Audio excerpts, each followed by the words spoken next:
Jay Scherr. Jay Scherr. Jay Scherr. Jay Scherr, business consultant. Jay Scherr. Jay Scherr Business Consulting.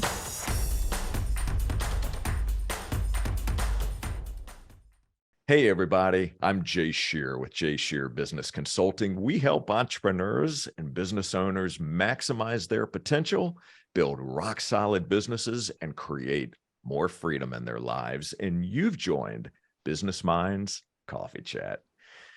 French playwright Molière said, "The greater the obstacle, the more glory in overcoming it."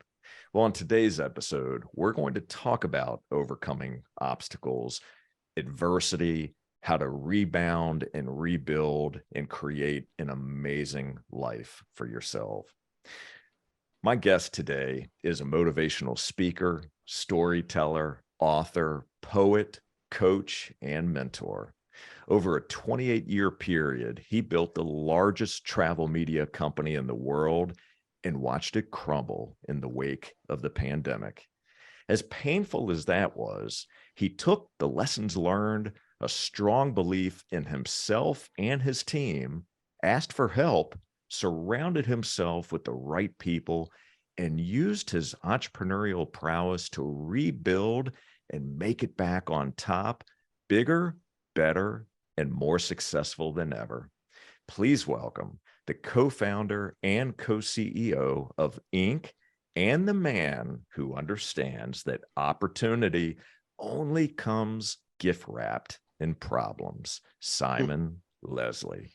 Simon, it is great to see you. Thank you so very much for being here today. It's an absolute pleasure. I think that was the nicest, bestest, most accurate intro ever.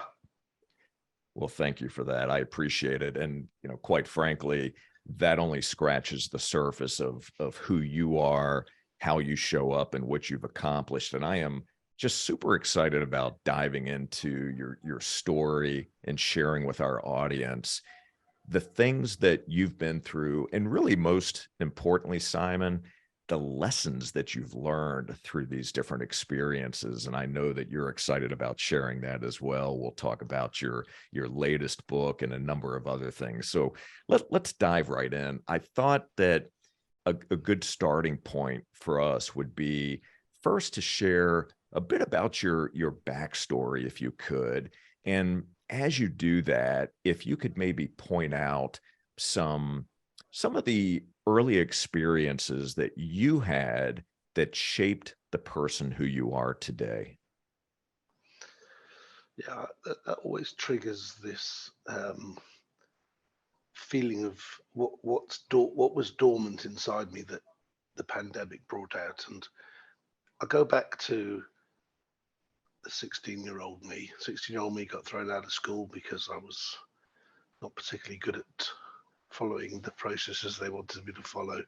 I went and got a job, and I was a door-to-door salesman, and I was rather good at it. And I realized that I was a half-decent salesman, but I'd always wanted to be a real estate agent, or as we call them over here, estate agents. And I was a spotty 17-year-old who nobody wanted to give a job to. So I think they were just scared that might scare the customers off. So after a couple of years of 3 or 4 different jobs, I kept getting headhunted by different firms. I'd made enough money and I bought my own estate agency. I was excited, this is going to be my first business. And it just happened to coincide with the greatest property crash this country had ever seen, probably since the 20s. So there was me, and I guess this is the thing that was dormant that the pandemic reignited, was this ability to be faced with the problem and just look for a different way of doing things. Everybody else was sort of running for the crying into their beer every week, and I was like, well, things are going to go on. Interest rates had peaked. Developers couldn't sell. No one could get any finance. So I went around and I talked to the builders and said, look, there's got to be a better way of doing this. Can you help finance these sales? And I can find you buyers. And so even at sort of 21, 22 years old, I was looking for an alternative to the problem. The problem was there, but I just needed to, like you said, it's gift wrap. So I've got to keep taking that wrapping off until I find the opportunity. And that saying came out of the pandemic. And what it does for you as a business owner is if you're full of anxiety, or you're worried, or the problem is so big and you don't know what to do, and you go, why me? And you ask yourself really crappy questions, it immediately reframes you, because okay, a problem is here, but there's an opportunity if I can unpack this. And the only challenge is you just don't know how many layers that opportunity has got of problems.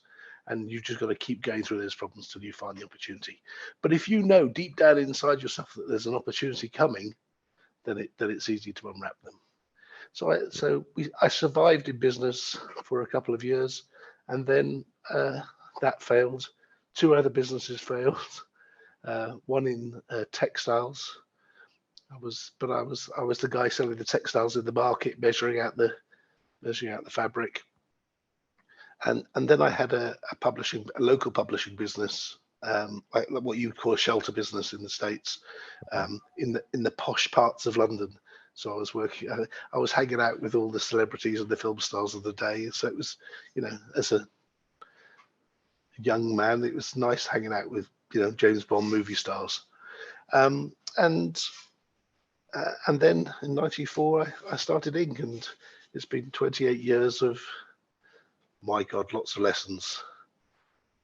Well, let me back up for a moment, because a couple of things that come up as I'm listening to your story. First, if we can go back to when you were 16, you mentioned that, you got into sales and that you were pretty good at it.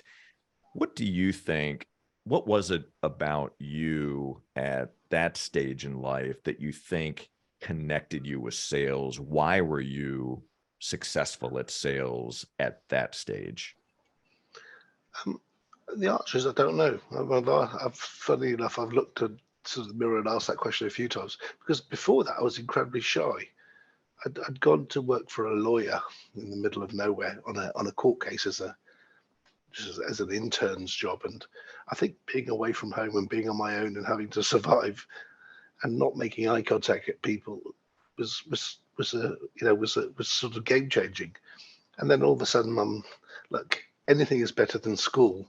So if I don't do well, I've got to go back to school. I've got to go back to got to go back and study. So maybe that was the motivation. It was like, and actually, I met people that from different cultures, different backgrounds, and all of a sudden, it was a different world. I went to an all boys school, and suddenly there were girls, and there was it was fun. We understood, we learned alcohol and all these other things that hadn't been exposed to. So I think that's just, I don't want this to fail, because I don't want to go back to where, I don't like what the alternative is. So maybe that's what was the motivator behind it. Interesting. And Zig speaking Ziglar. and Zig Ziglar. Out of curiosity, what was the first Zig Ziglar book that you read that connected with you? I mean, this is the thing that makes me laugh. People today have got so much access to so much information. I used to get the cassettes, delivered in the post, and 28 days later, that Southern drawl came on the cassette, and I'm like, what the hell's this man talking about?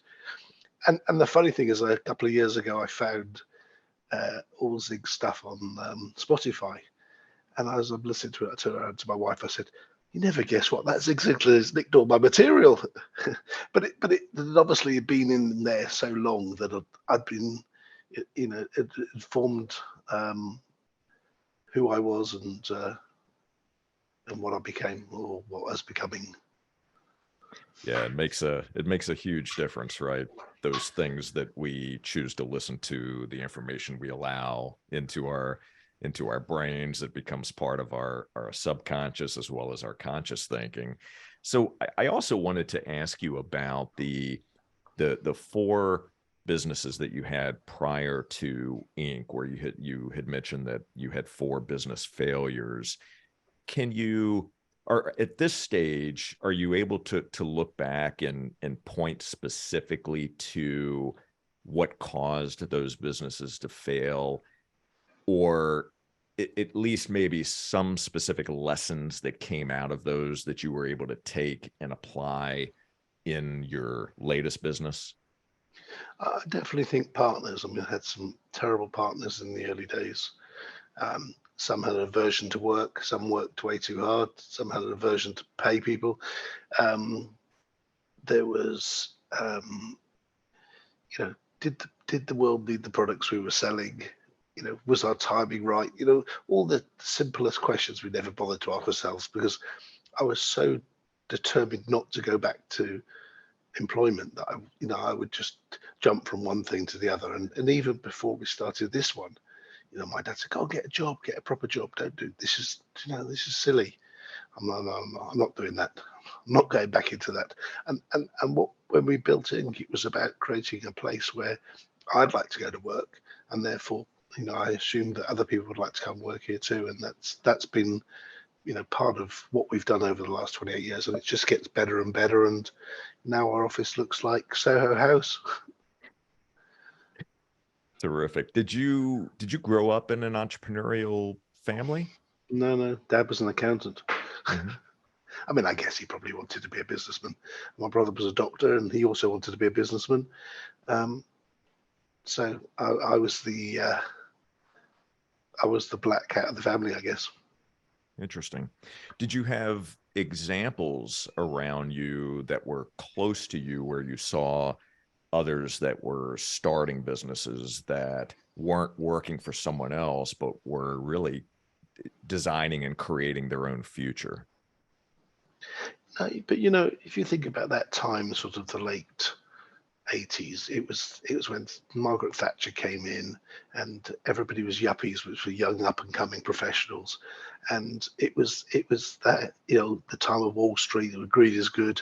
So that was a period of where everyone talked about it. See, that word entrepreneurially, I don't know when that even became, a hotly used word, but it was just like, you just start your own business. Do you want to be a business person or businessman? And at that time, it wasn't the same thing, I think, as it is today. I don't think it had the same cachet. Understood. That's interesting to think back on that. I recall when I was young, when I was too young to actually enter the workforce, but I used to drive around with my father, who was a real estate agent, and we would drive around the downtown area. And as a young child, I would look at these buildings that we would pass, and I could imagine myself in these buildings behind a big desk having powerful conversations. And I don't know where all that imagery came from, probably TV and whatnot, but my dreams at that point were to work for were to work for a big company, work for someone else. And I did that for quite a long time. And it wasn't until I became more exposed to business and understood that if I really wanted to create my own future, if I wanted to create the kind of freedom that I wanted in my life and have more control over my own legacy, I was going to need to do things differently and do them on my own. So it's I love when I hear stories like yours of those that jump in, that take the risk, that start their own businesses, learn valuable lessons along the way, which clearly you did, which allowed you to do what you're doing today. And we're going to talk more about that. I wanted to ask you something else as I'm thinking about the earlier years of your life. What was something that you believed about yourself early on that you discovered later was not true? Oh, I mean, I had a terrible imposter syndrome all the way through till during COVID. It disappeared. I think there was this concept that what's going to happen when they work out I haven't got a clue what I'm doing. And that's always been the sort of backbang. It's like, I'm going to get caught out one of these days. They're not going to, they're going to find out soon that I'm bluffing here and I'm guessing. And I had partners who were, from Eton, Harvard, Dartmouth. They'd all gone to the big schools, and I'm sitting around the boardroom table, and they're looking at me, and I'm thinking, why are you asking me for my opinion? You guys should know what you're doing. And the more I got, progressed through the the ladders of life, I soon realized that the education was not as important as I thought it was. And I did go to spend some time at Harvard and Kellogg and mix with people who were far more educated than me, and I figured shit out that they couldn't quite work out as quickly as I could. And I thought, well, maybe I've got something, and maybe it isn't all blarney. And in the end, it's proved true. And but it's been a journey of bloody lot of hard work and self what's the word, really looking inside yourself and looking and saying, oh, how can I get better? How can I improve? What can I do differently? What can I bring that nobody else can bring? How can I be a better leader? How can I be a better boss, husband, father? And that's a lot of work. It's a lot of work, and it's exhausting at times to say, okay, when is enough enough? And I asked myself that question so many times about so many different parts of my life. But even on the self-development side of, you've done so much. You've studied so many things. I know hypnosis, microexpression, body language, NLP, handwriting, and I'm like, what more? Well, what else can I learn? What else can I do that's going to give me an edge in the marketplace? And that's I think is why I've got to where I've got to. So studying all those different areas that you just listed off, were you interested in those topics, interested in those areas was it about becoming a better communicator, a better salesperson, a better connector, improving your overall self and well-being? What was the driving factor for wanting to learn more about NLP as an example, or body language? Yes, and yes. If I could give myself, everything is about marginal gains. So if you can give yourself an edge over the competitor, the man next to you, the guy in the room, if you're the cleverest person in the room, it's time to find a new room. And I was very methodical in that, in terms of like, well, I'm outworked this room, I need to go to another room and outwork them. And originally, it was a bit of fun, right? It was, maybe it's just an excuse to get out of the office and go and learn something new and see what I come back with.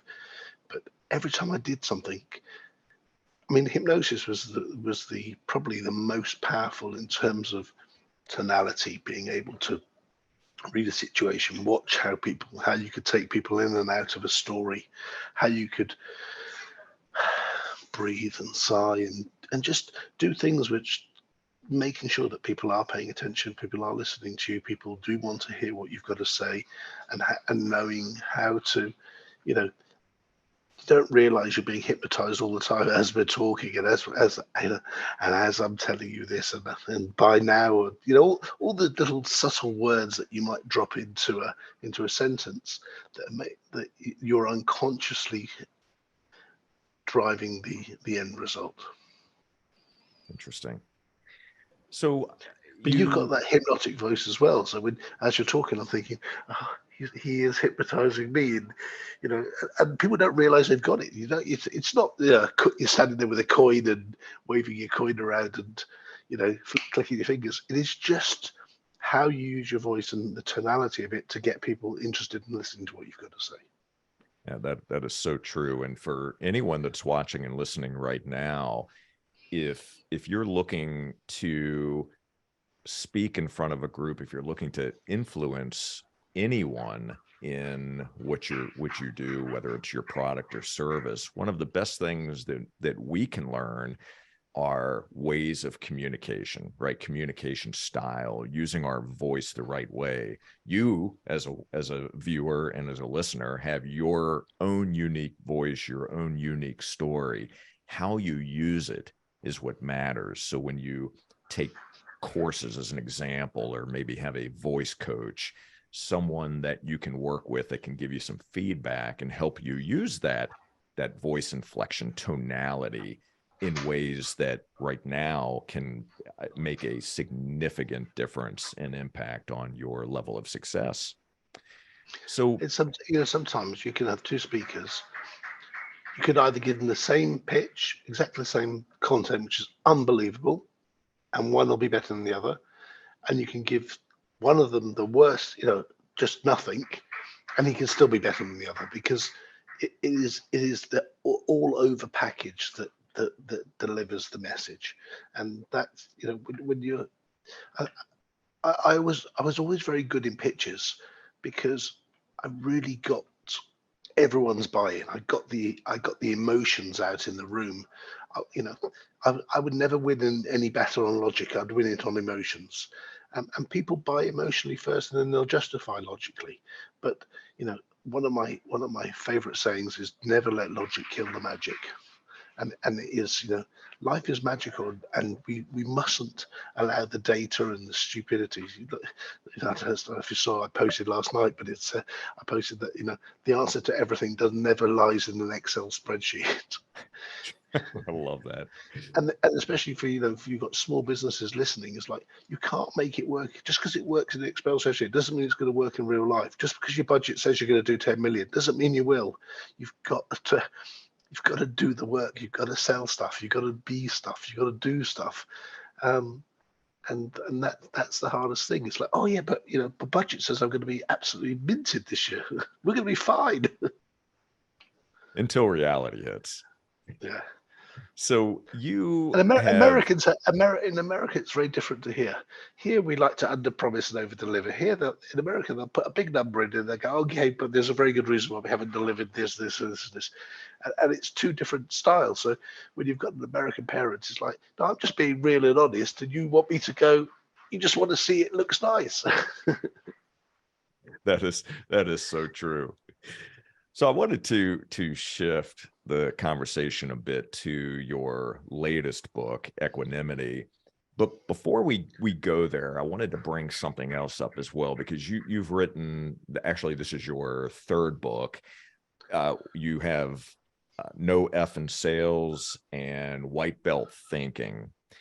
And I wanted to ask you about white belt thinking, because I think this brings up a very important point, but I wanted you to share, what does white belt thinking mean to you, and what message would you convey to our listeners about white belt thinking? Well, a white belt is the first belt you get in most martial arts, all martial arts. It's a beginner's belt, so you start as a beginner, and then as you progress through, you'll be lucky if you get a black belt. And like most things in life, when you're a beginner, you do it with open eyes. You're excited. You'll go 100 miles an hour. You'll do everything you're told to do, and you'll follow the simple principles. As you get more and more experience, you start to break the rules. You start to do things. You've tried to look for shortcuts. You try to do things maybe not as ethically as you should do. And I think the whole concept of remaining a white belt, which is that you wake up every day with an open mind, with an opportunity to do something better than you did yesterday, is what it was all about. I can't remember his name, but the man that invented yoga, I guess, or created yoga, not yoga, judo. He when he died, he said, "When you bury me, please bury me with a white belt, because wherever I arrive, I want to arrive as a beginner," and just have that open mind to be able to do anything. And also, I think that if in your company and you're in your business, you keep having people tell you that we don't do it that way, or don't do this, or no, that can't be done. Okay, let's go back to when you don't have a clue what you're doing. Let's look at it from that perspective, and look at it like you're just starting out. And I promise you'll fix the problems far quicker. I always say to people, just get on a plane, get on a train, go somewhere else, away from the problem, sit there with a blank piece of paper, and you'll soon fix it. I was talking to a client the other day, and he said, "Oh, I was sitting in the car the other day, and the solution just came to me." And I went, "Do you think it might have been the 3 days before that you've been sat there pulling your hair out, writing down loads of notes, and not sleeping and not pondering?" And he goes, "Yeah, how do you know I was doing that?" Because that's what happens. You do the work, and at some point, your brain will give you the answer. And because the answer's always there. So it's about bringing out the answers and wherever it comes, it'll come. But it comes from being able to go back and look at it in the simplest form. Beautifully said. And I love the title of that book. And it also, it reminds me, it just goes hand in hand with having a beginner's mind, a beginner's mindset, where we always stay curious, where we realize that the more we know, the more we don't know. And one of the things we're going to talk about here in a moment with your latest book is asking for help and being receptive to receiving that help, right? Listening, asking for feedback, taking advice, and surrounding yourself with people who've been there, who've done that. And if you don't have a beginner's mind, if you think you have all the answers, if you think you know everything there is to know about a topic, about a subject, about your own business, we close ourselves off to the true growth, through the true juice in life. So thank you for sharing that. And I wanted to spend a few moments talking about Equanimity, which again is your latest book. And obviously we're going to link to this in the show notes. But I found, and you even mentioned this, but Equanimity does create a playbook for all of us. It's a very personal book for you. It's a very personal diary of what you experienced during the pandemic in a 2.5 year period. As the pandemic hits, your business, which saw significant growth, had its best year in 2019, and how the pandemic affected it. But then, most importantly, what you did about it. And that's where I want to spend some time, because at the beginning, where we talked about overcoming adversity, overcoming challenges, this book shares some of the biggest challenges that you faced and how you decided to address it. So let's talk about that a bit. And one of the first things I wanted to ask you about Equanimity was, I was going to ask you the reason for writing the book, and you can share that. I think that unfolds very quickly, but I really want to find out what you learned about yourself through the process of writing the book. Yeah, there's so many things there to unpack. I never had any intention to write a book. It wasn't I journal anyway, and I write lots of notes about what was going on. It just felt criminal to me that I managed to carve, I guess, such an amazing turnaround of a business that shouldn't even be here today. When you lose, people say, oh, you went from 150 million to zero and back again. Well done. You go, just put it in perspective. We had 36 clients, we lost 33 of them. We had 10,000 advertising clients, we lost 9,500 of them. We had 300 odd staff, and we lost 250 of them. We had $10 million, I guess, at the beginning of it, and within 9 months it was gone. So it wasn't a blip. It was a bloody disaster. And it's a business that we'd been sort of trying to transform since 2007, because you had 9/11, you had 2007, you had 2012. In 2015, we nearly self-destructed the business ourselves by trying to do too much digital transformations.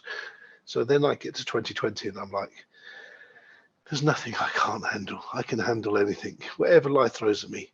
But never before had they been in an experience where they shut the airports and the airlines were grounded, because even through all those difficult chances, even through 9/11, it was only a week or two that planes were off the ground. And had I thought in my wildest dreams this was going to last 102 weeks, I would have just hung up my boots and said, thank you very much. It's been a joy. It's been a ride. I'm going to find a new train set. But everyone kept saying, this isn't going to last long. We can handle this. We'll deal with this.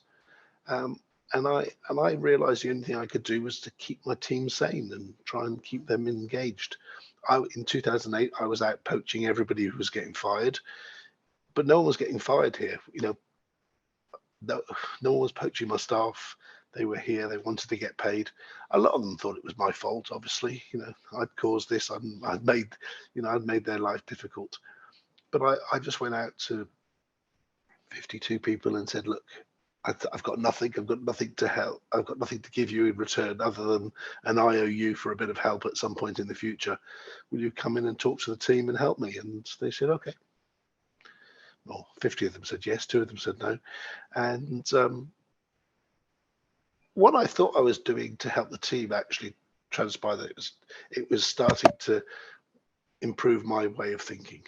And that guy who I talked about earlier, who was just hoping that no one worked out that things were, they'd work out, he didn't have a clue what he was doing, actually pulled off some amazing coups.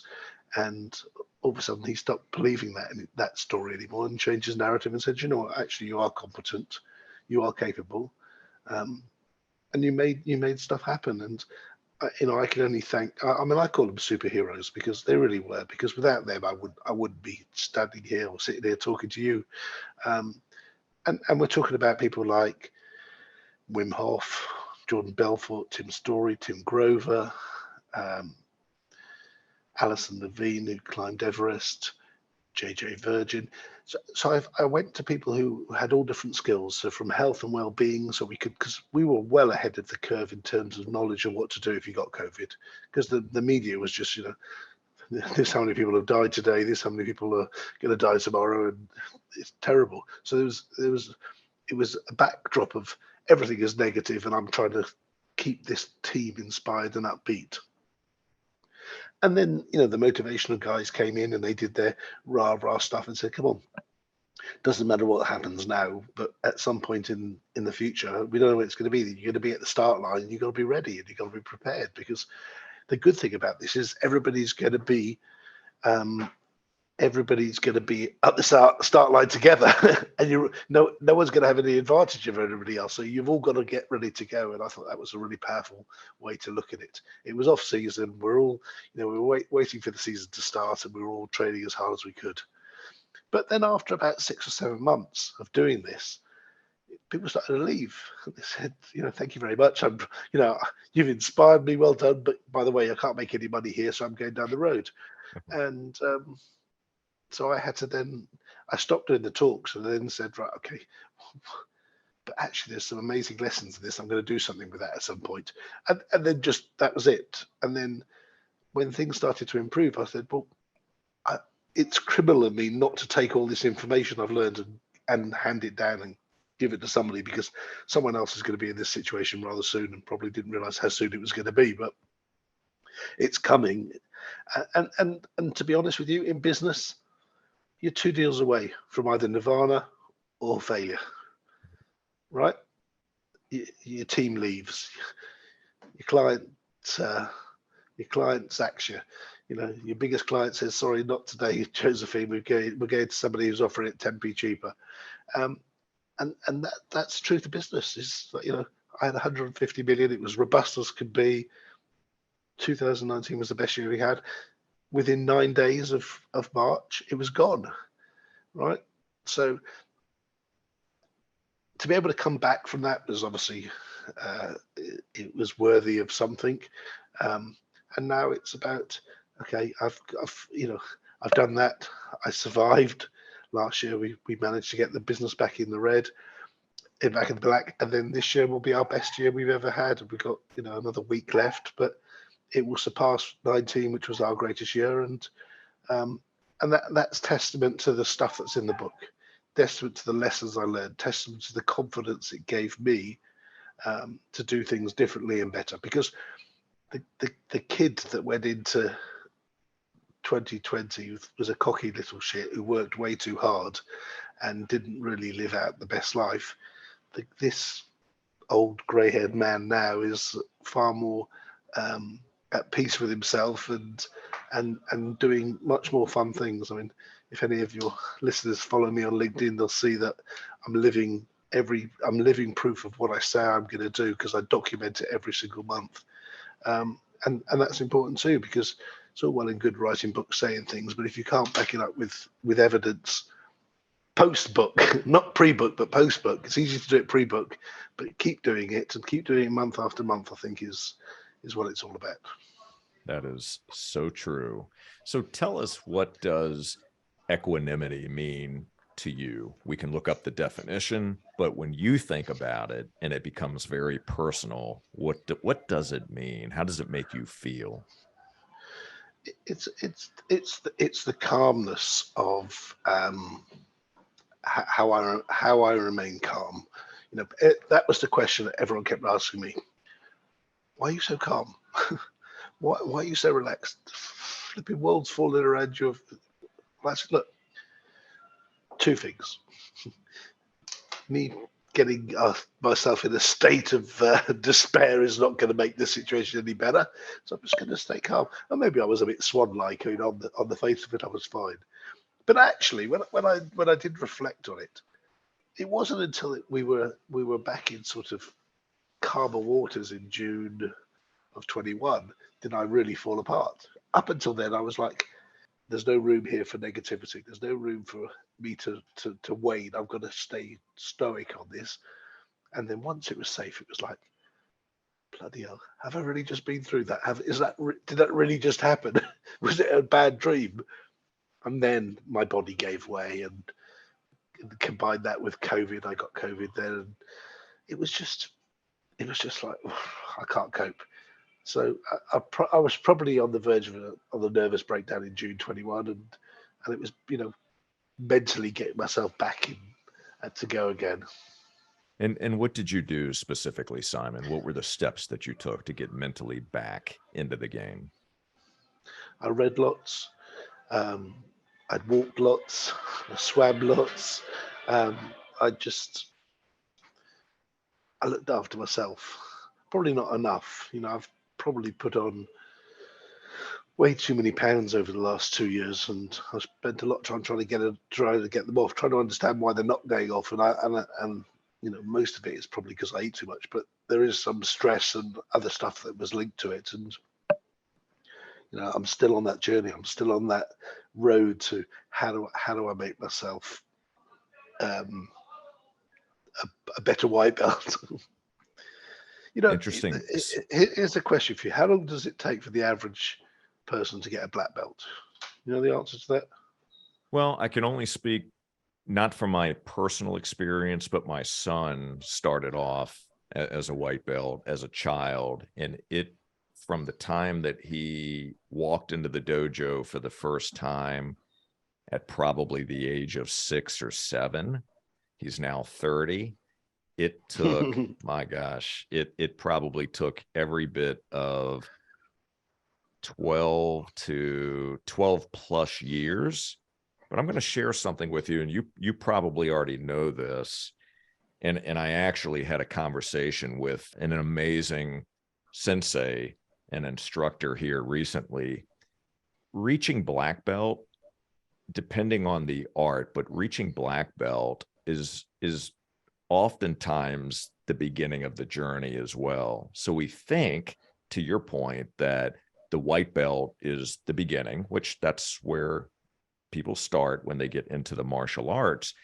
But doing all the work, all the time spent on the mats, the discipline, the codes of Bushido, all the different aspects of the martial arts, reaching black belt, often we would think that that's the pinnacle, that's where the learning stops, but it really doesn't. That is where the journey, the real journey begins and continues. So it's a never-ending learning process, but I think it's a good example for life in general, right? We never stop learning. We keep, no matter what we've accomplished, no matter what we've achieved. I mean, look at your story in which you've been sharing in our conversation.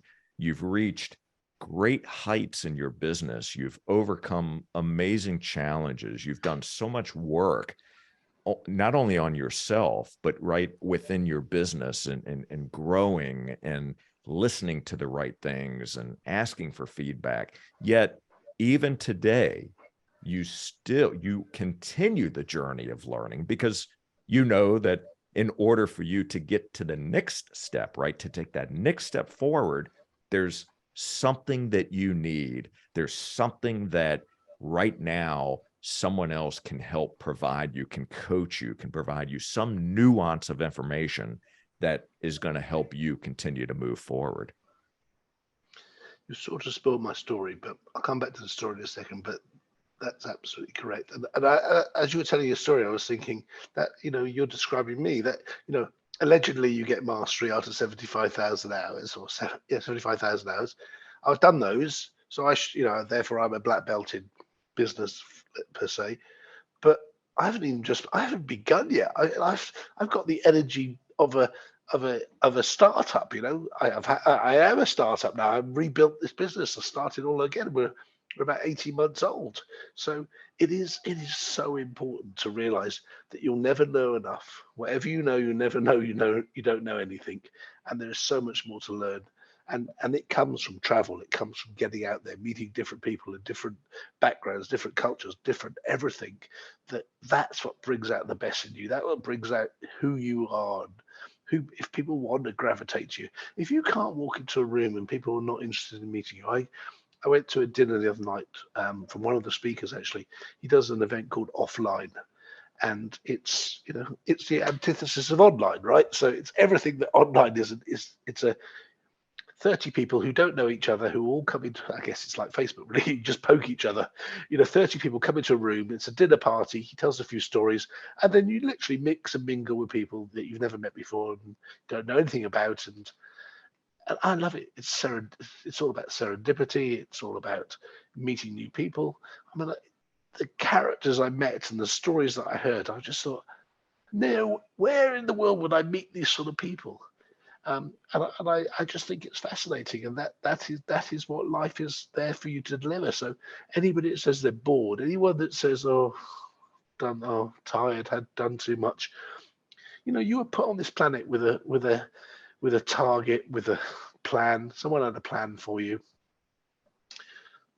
Don't under-deliver. You've got potential. It's a horrible word, but it's all about progress in the end. How far are you progressing? How far are you achieving it? And most people measure their progress by their car, their watch, their house, their wife, their kids, whatever. But there's so much progress that you cannot measure, which means you're a better human being. And that's the stuff you've got to start looking for. And people don't look for it, and that's the problem with it. And the answer to the question, is, how long does it take an average person to get a black belt? Never, because average people don't get black belts. I love that. What a great response. That's so good. And you're absolutely right about so often we're focused on the external things, like you said, the watch, the house, the cars, the this, the that, right? And I've been down that road before. There was a time where for many, many years that I was just chasing. I was chasing the titles. I was chasing the things. I was chasing the things that fed my ego, that gave me what I thought was a sense of purpose, right? But the challenge for me was that I tied my self-worth, my purpose to the things. And often we find as we're on this journey together that it isn't the stuff that matters. Yes, that can make you feel good in the short term. Sure, it can stroke your ego, but it's really, and you nailed it. It's what kind of human being are we becoming? It's the journey of the becoming that seems to, at least from my experience, seems to make the biggest difference and the biggest impact. And it really is a remarkable conversation and an interesting place to be when you come to that realization and you step back from, and you're able to get some perspective and take a look over your life and realize that, was it the things that mattered, or was it the relationships and the lessons that I learned and the person who I've become? What matters more? Look, when you get to die, all they put on your tombstone was the day you were born and the day you left. Don't put your car, your house. Oh, he had an apartment in Miami. That's all they put, and who misses you. And fundamentally, that's all that matters. I mean, there's a beautiful story that I told at an event recently where there was a guy called Amazing, and Amazing had been ridiculed all his life for his name. Oh, you're amazing at school. Oh, come on, Amazing, amazing work, Amazing. And this had gone on through his career at work, and he was nearing the end of his life, and he said to his wife, "Look, look, whatever you do, do not put my name on the tombstone. Just put anything, just don't put my name. I don't want to be ridiculed after I die." So, okay. And a year or so later, he died, and she created a tombstone, and it read this. It said, "Here lies a doting husband, a wonderful father to 4 beautiful children, 16 grandchildren. He was a pillar of society, a beautiful lover, kind-hearted, generous human being." And as these 2 old ladies walked through the cemetery, one turned to the other and said, "Oh, look at that. That's amazing, that is." And sometimes, your legacy will carry on more than even if people don't know your name. And I think that to me is, what this is all about, and why we're all here. We're here to create some sort of legacy. Some people leave good legacy, some people leave crappy legacy, some people don't do anything with their lives. They go through 50, 60, 70, and most people are living longer now, 80 years of just being human doings. And I've always, no, not always, because for a while I was just chasing, like you, I was chasing the prize, and the prize just give you temporary relief. Now I want to leave something, not just in me, but in my kids and in my colleagues and in the business. I want people to talk about me like I talk about Zig Ziglar. Things that I said that people go, "Oh, yeah, I read that in his book," or "He said that. That was interesting." And for all the people listening, all 3 books will give you stuff will help you through the next 18 months. If you want to have a little manual, a little success manual, and you think, right, I've got this problem, how do I overcome it? I've had staffing problems, I've had suing problems, I've had success, failure, everything I've been through, every emotion and how I dealt with it is sort of documented through the 3 books. And, I just want to leave people with, that information that they can live out their best lives. And I'm going to do it. I'm going to keep doing what I do. I'm off next week to the World Cup final, and I can't wait to. Well, maybe England will get to play, but who knows? And I wrote this in my letter. We write a letter to the future self. So every year we write a letter at Christmas, dated a year ahead, telling the current self what you did next year. It's been something I've been doing for 13 years, and every year I put the most ridiculous tasks in there, and I get done about 70, 80%. And I started a letter saying, "I'm writing this from the 4 seasons in Bali, and I've just come back from the World Cup, and that's what I'm doing. I'm going to the World Cup, and then I'm going off to Bali." And it's funny. And I said this about, you got to be careful what you write down, because I wrote "there's no F in sales," and 6 months later I've got no sales. So, but those things that you put down on a piece of paper start a synapses in your brain, starts the process going, and your brain will figure it out. When people say, "Oh, I don't believe in all that mumbo jumbo or that," I promise you, everything is possible. If you believe it's possible, it's possible. And until someone proves to me it's impossible, I'm going to do it. So good. So good. So, Simon, as we wrap up our conversation, 2 brief things for you. Number 1, would you please share a challenge for our audience? Go away and think about what they're going to write in the newspaper about you. and start, start reverse engineering however long you got left on this planet. And to the youngsters out there, it works for you too. Start plotting out a life you want to lead. Start ordering what you want. I said life's a bit like dominoes. It doesn't always come in 30 minutes or less, but it definitely will come if you order it. Put it out there. Write it down. There's actually a workbook for white belt thinking, which is on luckyleslie.com, that you can download. It's a free PDF, and it basically lets you set out all the things that you need to do to create the life you want to live. Because white belt thinking was just a fable about a young boy who was lost and what he really wanted to achieve. I'm coughing my guts out here now. Maybe that's the emotions coming up, There you go. Well, that's a great challenge, and we'll also link to that book as well, and where our audience can look at that worksheet. I think that would be an absolute fantastic value add too. So here is my final question to you.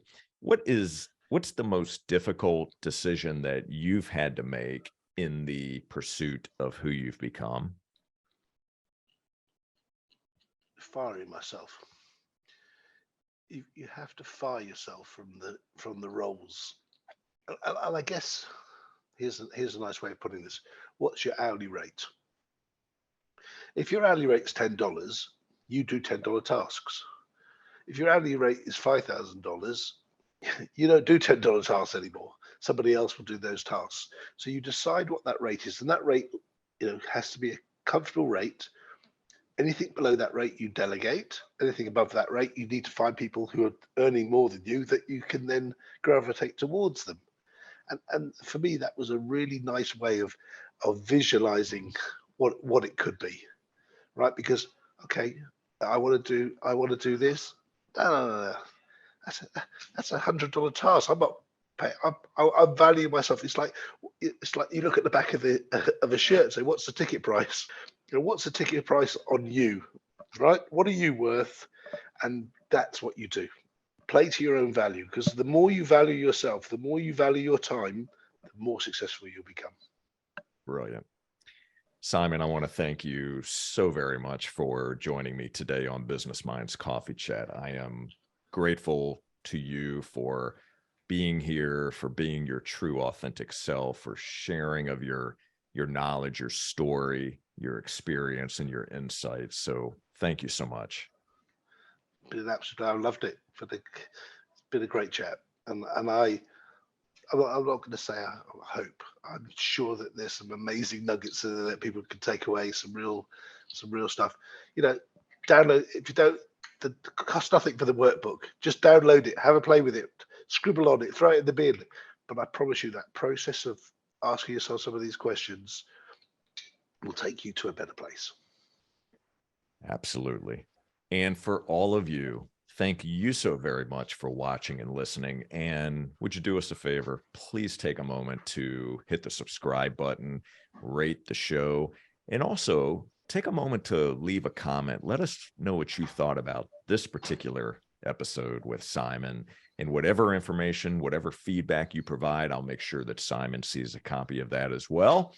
And to enjoy more episodes, all you have to do is visit jscheerbusinessconsulting.com/podcast. And until next time, keep learning and growing. Pick up a copy of Equanimity, and we'll see you on the next Business Minds Coffee Chat. Take care, everybody. Jay Scherr. Jay Scherr. Business Consultant. Jay Scherr Business Consulting.